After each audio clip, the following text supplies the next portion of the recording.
বিশ্বব্যাপী প্রতি বছর লক্ষ লক্ষ মানুষের জীবন কেড়ে নেয়। যদিও অনেকের হার্ট অ্যাটাকের সঙ্গে বুকে ব্যথার সম্পর্ক রয়েছে, তবে সূক্ষ্ম এবং উপেক্ষিত লক্ষণগুলি শনাক্ত করা গুরুত্বপূর্ণ। আগে থেকে লক্ষণ জানা থাকলে তখন এই রোগের প্রতিকার করা সহজ হতে পারে। হৃৎপিণ্ড হলো অক্লান্ত ইঞ্জিন যা আমাদের শরীরকে চালিত করে, আমাদের সিস্টেম জুড়ে রক্ত পাম্প করে এবং প্রতিটি কোষের অক্সিজেন, পুষ্টি এবং গুরুত্বপূর্ণ পদার্থ সরবরাহ করে। যখন এর ধমনী ব্লক বা সরু হয়ে যায় তখন তা হার্ট অ্যাটাকের কারণ হতে পারে। চলুন তবে জেনে নেওয়া যাক হার্টের সমস্যার নীরব কয়েকটি লক্ষণ সম্পর্কে। 1. বুকে অস্বস্তি বা ব্যথা হার্টের সমস্যার অন্যতম কারণ হতে পারে, তবে বুকে ব্যথা মানে হার্টের সমস্যা সেটিও বলা যায় না। আরও অনেক কারণে বুকে ব্যথা হতে পারে। এই ব্যথা হার্ট অ্যাটাকের মতো সবসময় তীব্র না হলেও বুকে হালকা টান, চাপ বা অস্বস্তি অনুভব করতে পারেন। তাই এই ধরনের ব্যথা দেখলে তা এড়িয়ে যাবেন না। 2.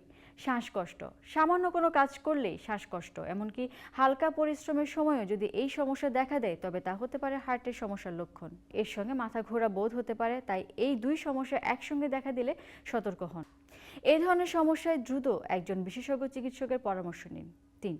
বমি বমি ভাব বা বদহজম কখনো কখনো হার্ট অ্যাটাকের একটি উপসর্গ হতে পারে, বিশেষ করে যদি এটি পরিষ্কার হজমের কারণ ছাড়াই ঘটে। তাই এই ধরনের সমস্যাকে সাধারণ সমস্যা মনে করে এড়িয়ে যাবেন না। এরকম ছোট ছোট লক্ষণের ভেতরেই লুকানো থাকতে পারে বড় কারণ।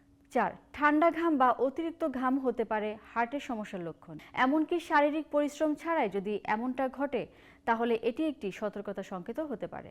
এটি ডায়াবেটিসের রোগীদের জন্য বিশেষভাবে গুরুত্বপূর্ণ, তাই নিজের কিংবা বাড়ির অন্যান্য সদস্যদের ক্ষেত্রে এই লক্ষণগুলি খেয়াল করুন।